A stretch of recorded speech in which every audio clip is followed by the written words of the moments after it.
Hello दोस्तों, मैं दीपक Tripathi DElEd प्रवक्ता सरस्वती ग्रुप ऑफ कॉलेजेस के डिजिटल प्लेटफॉर्म पर आपका स्वागत करता हूँ। जैसे हमने पिछली कक्षाओं में पढ़ा, डीएलएड चतुर्थ सेमेस्टर के सामाजिक अध्ययन के अंतर्गत भारत में सामाजिक एवं धार्मिक सुधार आंदोलनों की श्रृंखला पढ़े थे, जिसमें हम लोग ब्रह्म समाज पढ़े, आर्य समाज पढ़े, प्रार्थना समाज पढ़े, वेद समाज पढ़े। ये सभी अपने जितने भी हमने धर्म सुधार आंदोलन पढ़े, इन सभी ने क्या किया कि हिंदू धर्म के जो परंपरागत जो कुरीतियां थी या रूढ़िवादिता थी, इनके खिलाफ आंदोलन करके अपना आधार बनाया। लेकिन जो आज हम लोग पढ़ेंगे रामकृष्ण मिशन, आज का जो हम धर्म सुधार आंदोलन से संबंधित संस्था पढ़ेंगे रामकृष्ण मिशन, इसने क्या किया कि इसने हिंदू धर्म का जो वर्तमान स्वरूप था उसी को स्वीकार करते हुए उसको आगे कैसे बढ़ाना और उसी आधार के आधार पर उन्होंने नर सेवा या मानव सेवा के लिए कैसे कार्य करना, इसको आधार किया। मतलब उन्होंने रूढ़िवादिता पर तो प्रहार नहीं किया, उसके वर्तमान हिंदू धर्म के वर्तमान स्वरूप को उस समय जो स्वरूप था उसको धारण करते हुए उन्होंने क्या किया, सामाजिक सुधार आंदोलनों की शुरुआत की। तो ऐसे एक संस्था रामकृष्ण मिशन के बारे में पढ़ना है, ठीक है।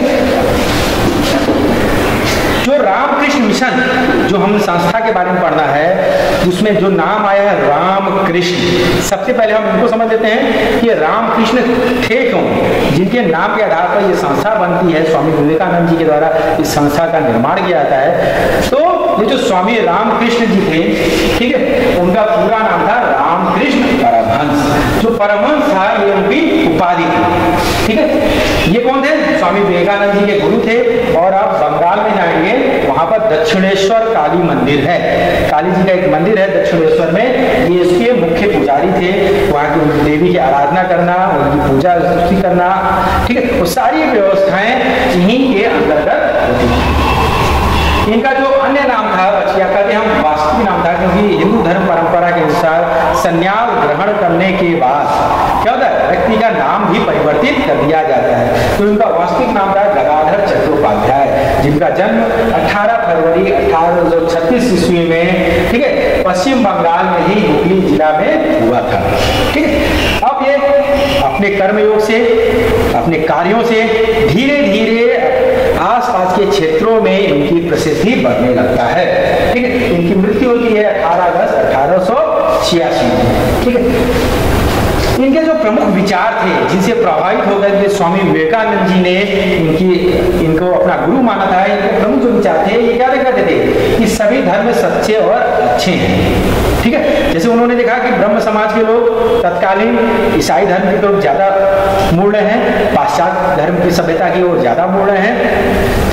अन्य जो समाज के लोग हैं उनका भी झुकाव किसी न किसी तरफ है, ठीक है। उसी के आधार पर वो अपने धर्म में कह रहे हैं कि ये कुरीतियां हैं, ये रूढ़िवादिता है। तो इन्होंने कहा कि नहीं, जो सभी धर्म होते हैं, सभी धर्म में कुछ न कुछ विशेषताएं होती हैं और कोई भी धर्म एक दूसरे से धर्म से श्रेष्ठ या कम नहीं है। सभी धर्म क्या होते हैं, सच्चे होते हैं, ठीक है। और धर्म ईश्वर तक पहुंचने का प्रमुख मार्ग है। मनुष्य को धर्म की आवश्यकता होती है, क्योंकि वो क्या है, ईश्वर तक पहुंचने का प्रमुख मार्ग है।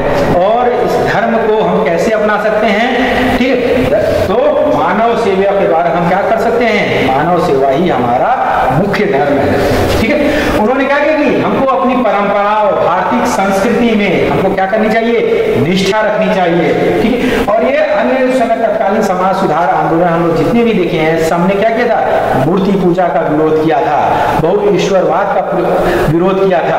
ये कहते हैं कि नहीं, भगवान की स्तुति करना चाहिए, लेकिन उस स्तुति का माध्यम कुछ न कुछ बनाना चाहिए, और इसके लिए मूर्ति पूजा आवश्यक है। मूर्ति पूजा के द्वारा हम क्या कर सकते हैं, उस भगवान की स्तुति कर सकते हैं, और भक्ति और मानव सेवा के द्वारा हम क्या हो सकते हैं, ईश्वर की प्राप्ति हो सकती है। तो ये इनके प्रमुख विचार थे।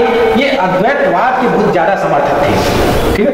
ये नरेंद्र, या हम कह सकते हैं स्वामी विवेकानंद की एक बार चर्चा होती है, तो उस चर्चा में ये बताते हैं कि देखो, मैंने स्वप्न में किसको किसको देखा है, मैंने स्वप्न में बुद्ध को देखा है, मैंने स्वप्न में कृष्ण को देखा है, मैंने स्वप्न में काली को देखा है, और मैंने स्वप्न में किसको देखा है, ईसा मसीह को देखा है। बुद्ध बौद्ध धर्म के प्रवर्तक, कृष्ण और काली हिंदू धर्म के प्रवर्तक, ईसा मसीह ईसाई धर्म के प्रवर्तक। तो इस स्वप्न के कथा के प्रसंग के माध्यम से हम ये समझ सकते हैं कि वो सभी धर्मों से प्यार करते थे, ठीक है। नरेंद्र उनसे पूछते हैं कि क्या आपने भगवान को देखा है? कहते हाँ, जिस तरह मैं तुमको देख रहा हूँ उसी प्रकार मैं क्या किया हूँ, भगवान को देखा हूँ। इनके जो विचार थे तांत्रिक वैष्णव साधना के द्वारा क्या करते, भगवान की स्तुति का प्रयत्न करते थे, ब्रह्म उपासना करते थे। इनका जो सिद्धांत ये अद्वैतवाद के समर्थक थे। जो इनके शिष्य होते हैं जिन्होंने रामकृष्ण मिशन की स्थापना की, उनके अनेक शिष्यों में जो सबसे प्रसिद्ध शिष्य हुए हैं वो हुए स्वामी विवेकानंद जी। इनके बारे में अधिकांश हम लोग पढ़े होंगे, समझे होंगे, लेकिन हम लोग जब अध्ययन करते हैं तो कहते हैं इन्होंने शिकागो विश्व धर्म सम्मेलन में प्रतिभाग किया, रामकृष्ण मिशन की स्थापना की। इसके अलावा हम लोग कुछ नहीं जानते हैं। तो इनके यात्रा विकास के बारे में उन्होंने किस तरह हिंदू धर्म को आगे बढ़ाया है, इसके बारे में हम लोग कुछ अध्ययन करेंगे। स्वामी विवेकानंद जी का पूरा नाम स्वामी विवेकानंद, ठीक है। इनका अन्य नाम याद कर सकते हैं, बचपन का नाम नरेंद्र दत्त था, ठीक है। इनके पिताजी थे, ये कौन थे, विश्वनाथ दत्त जी थे, इनके पिताजी थे। इनका क्या हुआ था, कलकत्ता के एक संभ्रांत परिवार में हुआ था, ठीक है। वन का हुआ था 12 जनवरी 1863 और इस 12 जनवरी से संबंधित महत्वपूर्ण क्वेश्चन हमारे कंपटीशन में या बीटीसी में या डीएलएड में पूछता है। 12 जनवरी को हम क्या मनाते हैं, युवा दिवस मनाते हैं। तो इन्हीं के जन्म दिवस को याद करके हम क्या मनाते हैं, युवा दिवस। आज के समय में हर दिन 12 जनवरी को हम लोग युवा दिवस मनाया जाता है। इनका जो मृत्यु हुआ था 4 जुलाई 1902 में हुआ था, ठीक है। और इनका जो मेन था कार्य था, इसमें क्या इन्होंने क्या किया, रामकृष्ण मिशन पर स्थापना की थी, हिंदू धर्म का प्रचार प्रसार करना। तो ऐसे महान विभूति स्वामी विवेकानंद जी के कार्यों के बारे में, इन्होंने कब संन्यास ग्रहण किया, इन्होंने भारत भ्रमण कैसे करना शुरू किए, ये शिकागो धर्म सम्मेलन में कैसे पहुंचते हैं, इसके बारे में हम लोग अध्ययन। 1880 में, क्योंकि बचपन से ही इनका जो झुकाव था संन्यास की तरफ था, ज्ञान प्राप्ति की ओर था, भगवान की कैसे प्राप्ति हो सकती है, ईश्वर की कैसे प्राप्ति होती है, इसी में झुकाव था। इनके संपूर्ण प्रश्नों का समाधान करते हैं रामकृष्ण परमहंस जी। तो 1880 में 17 वर्ष की अवस्था में ये रामकृष्ण परमहंस जी के सानिध्य में आते हैं और उनके शिष्य बनकर के क्या होते हैं, संन्यास धारण कर लेते हैं, ठीक है। उसके बाद स्वामी जी के अंतर्गत समाज जी कार्य कर रहे थे। उसी दौरान वो अपने गुरु से कहते हैं एक बार कि स्वामी जी हमको ज्ञान प्राप्ति के लिए, भगवान की आराधना के लिए हमको हिमालय पर जाना। तो परमहंस जी कहते हैं कि नहीं, देखो तुम अपने आसपास के क्षेत्रों में देखो कितने आम जनजीवन है, लोग दुखी हैं, परेशान हैं, ठीक है, उनको अनेक तरह की समस्याएं आ रही हैं, तो उसको दूर करने का आप प्रयास करो। हिमालय पर जाके स्तुति करने से श्रेष्ठ क्या है, उन दीन दुखियों का आप क्या कीजिए, आराधना कीजिए, उनकी पूजा कीजिए, ठीक है, उनको भगवान के रूप में स्तुति करके उनका मानव सेवा कीजिए। तब वहाँ से वो अपने जाने का, हिमालय जाने का प्लान कैंसिल कर देते हैं और वहाँ से मानव सेवा में जुड़ जाते हैं। गुरु की मृत्यु के कुछ समय बाद 1891 में वो निश्चय करते हैं कि अब मैं क्या करूंगा, भारत भ्रमण की यात्रा करूंगा, और वो भारत भ्रमण करना प्रारंभ करते हैं। कलकत्ता से निकल करके दक्षिण भारत जाते हैं। तब आप जाएंगे कन्याकुमारी के पास स्वामी विवेकानंद स्मारक है, वहां पर जाकर वो आराधना करते हैं। वहां से भ्रमण करते करते वो पहुंच जाते हैं राजस्थान में खेतरी सिंह जो जगह, एक जगह था, उसके राजा थे महाराजा कुंवर अजीत सिंह। इनकी बातों से प्रभावित होकर के, ठीक है, नरेंद्र के बातों से प्रभावित होकर वो कहते हैं कि स्वामी जी 1893 में शिकागो में एक विश्व धर्म सम्मेलन होने वाला है, जिसमें हर धर्म के लोग अपने देशों का प्रतिनिधि करेंगे और अपने धर्मों के बारे में, अपनी धर्म की विशेषताओं के बारे में बताएंगे। तो मैं चाहता हूँ मेरे कहने पर आप क्या कीजिए, उस धर्म सम्मेलन में भारतीय प्रतिनिधि दल के साथ आप भी जाइए। और महाराजा अजीत सिंह के कहने पर उन्होंने शिकागो धर्म सम्मेलन में जाना स्वीकार कर लिया और महाराजा अजीत सिंह के सुझाव पर, उनके निवेदन पर यहाँ से इनका नाम जाता है स्वामी विवेकानंद। और ये स्वामी विवेकानंद के नाम से उस विश्व धर्म सम्मेलन जो पहली बार होने जा रहा था अमेरिका के शिकागो नगर में, ठीक है, इसीलिए इसका नाम शिकागो धर्म सम्मेलन हुआ था, 1893 में हो जाता, वहां की यात्रा पर वो निकल जाते हैं। यात्रा का पड़ाव हम इस मैप के द्वारा दे सकते हैं, ठीक है। नरेंद्र क्या करते हैं, अब यहाँ से बंबई से वो शिप में बैठते हैं, जहाज में बैठते हैं, और इस रास्ते से होते हुए, ठीक है, सिंगापुर होते हुए, हांगकांग, जापान होते हुए वो कहाँ पहुंच जाते हैं, शिकागो, ठीक है, जहां पर विश्व में पहला विश्व धर्म सम्मेलन हो रहा था। और हर जगह के लोगों को प्रतिनिधित्व दिया गया था। ठीक है, स्वामी जी पहुंचते हैं, उनका एक प्रतिनिधि दल रहता है, ठीक है, उनके साथ पहुंचते हैं और उस धर्म सम्मेलन में उनको बोलने का कहा जाता है कि काफी भीड़ है, आपको हम 3 या 4 ही मिनट दे सकते हैं।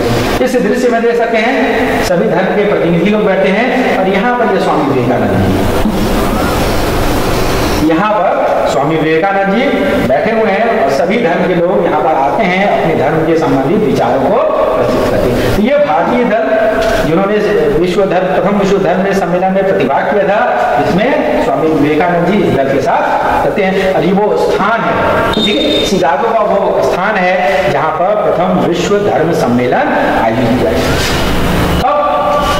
19 सितंबर 1893 में हिंदू धर्म के प्रतिनिधि के रूप में स्वामी विवेकानंद जी यहाँ पर प्रेजेंट होते हैं और जो अपनी भाषण देते हैं, हिंदू धर्म के बारे में बताते हैं, तो उसका वहाँ पर शिकागो में इतना ज्यादा चर्चा होता है कि न्यूयॉर्क से प्रकाशित होने वाले हेराल्ड अखबार में उनके भाषण की चर्चा होती है।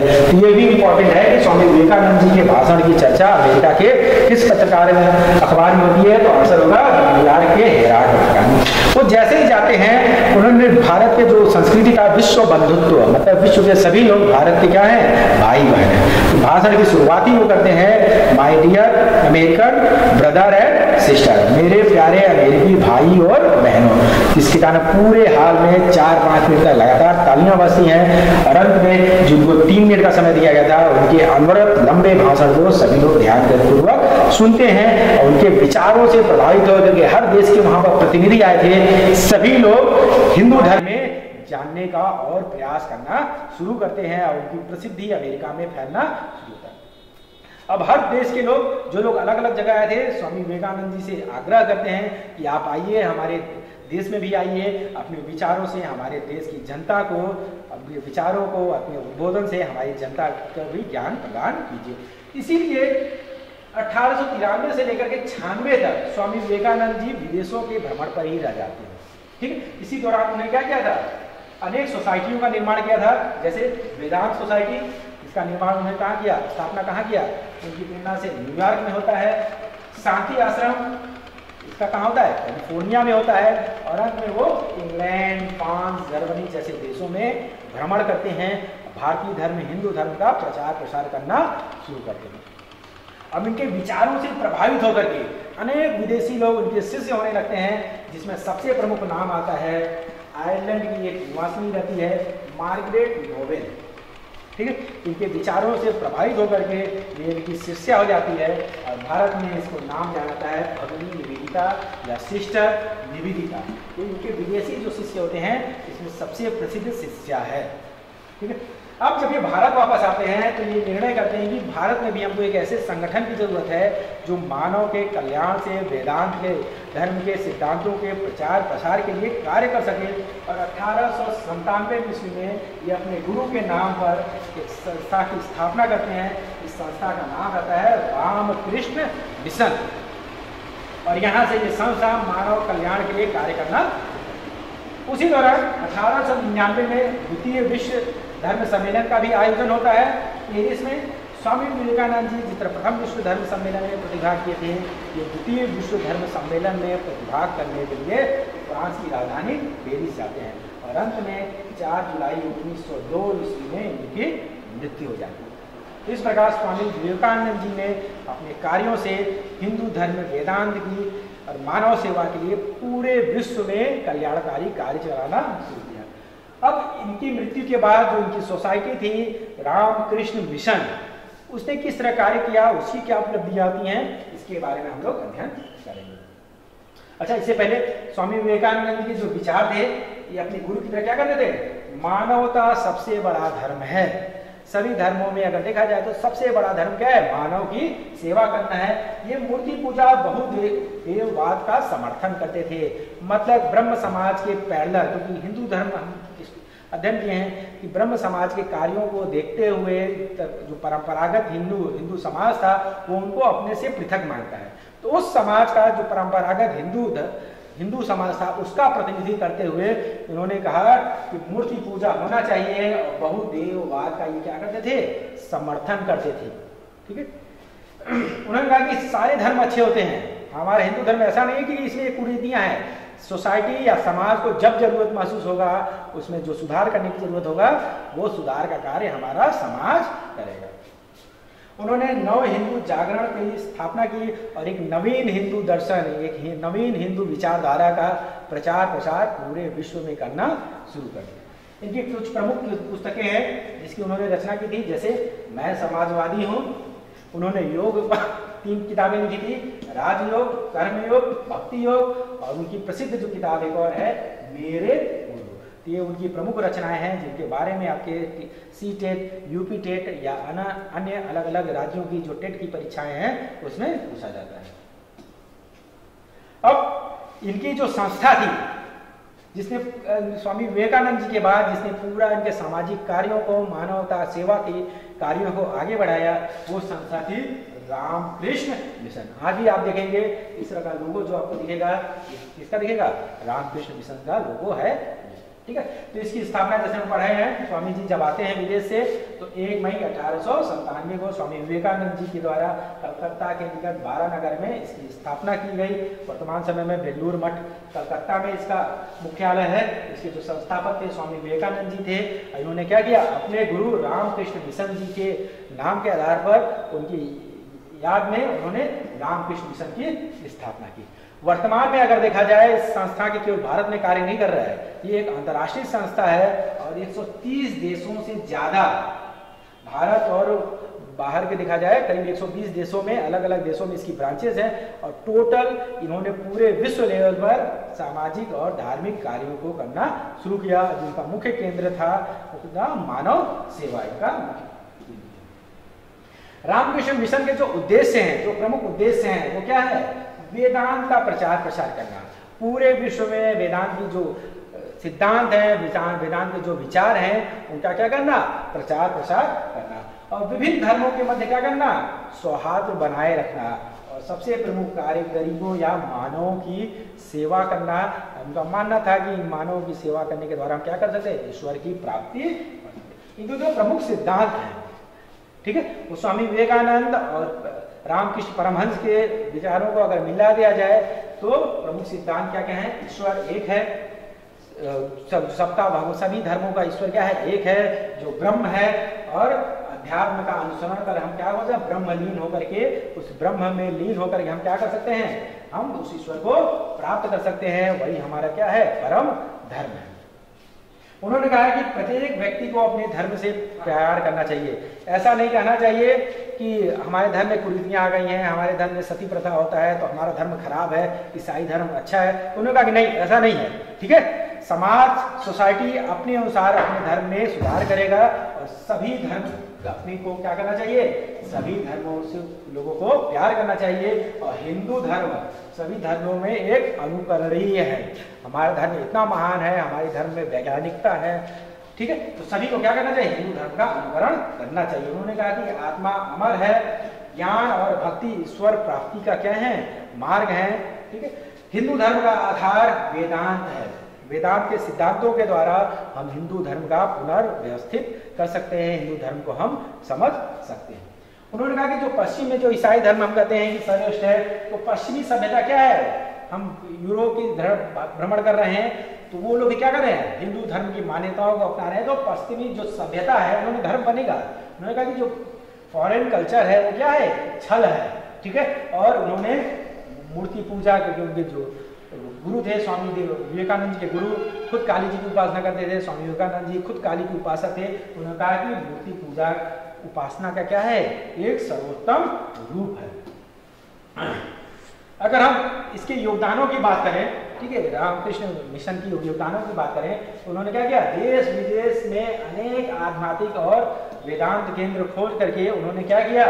इन आध्यात्म और वेदांत का प्रचार प्रसार पूरे विश्व व्यापक स्तर पर उन्होंने करना शुरू किया। उन्होंने मानव सेवा का प्रमुख आधार बनाया और उन्होंने दलितों और निर्धनों के लिए अनेक शिक्षण संस्थाएं, आज भी जाएंगे तो भारत में अनेक इनकी शिक्षण संस्थाएं हैं, अस्पताल हैं, ठीक है, अनाथालय हैं, वृद्धाश्रम है। इसके द्वारा उन्होंने मानव सेवा के द्वारा क्या किया? शिक्षण संस्थान, चिकित्सालय, अनाथालय खोल करके मानवों का कल्याण किया। ठीक है, दैनिक प्रकोप हो गया, भूकंप आ जाता है, कहीं बाढ़ आ जाता है, कहीं आगजनी हो गया, कोई महामारी फैल गया, तो उस कंडीशन में भी रामकृष्ण मिशन संस्था के द्वारा मानवों की सेवा के लिए निष्काल भाव से सहयोग किया जाता है। और विश्व स्तर पर इन्होंने क्या किया, हिंदू धर्म का प्रचार प्रसार करके, हिंदू धर्म की मान्यताओं को बढ़ा करके उन्होंने आगे बढ़ाया।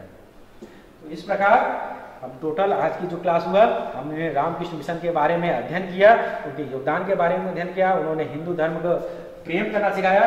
तो अगली कक्षाओं में हम कुछ थियोसॉफिकल सोसाइटी हो गया या मुस्लिम संगठनों द्वारा जो आंदोलन किया गया उसके बारे में अध्ययन करेंगे। कुछ महत्वपूर्ण क्वेश्चन आप लोग कमेंट बाद में दीजिएगा। रामकृष्ण मिशन की स्थापना किसने किया था, स्वामी विवेकानंद के गुरु का नाम क्या था, प्रथम विश्व धर्म सम्मेलन कब हुआ है। ठीक है, इसी के साथ हम समाप्त करते हैं क्लास को। धन्यवाद।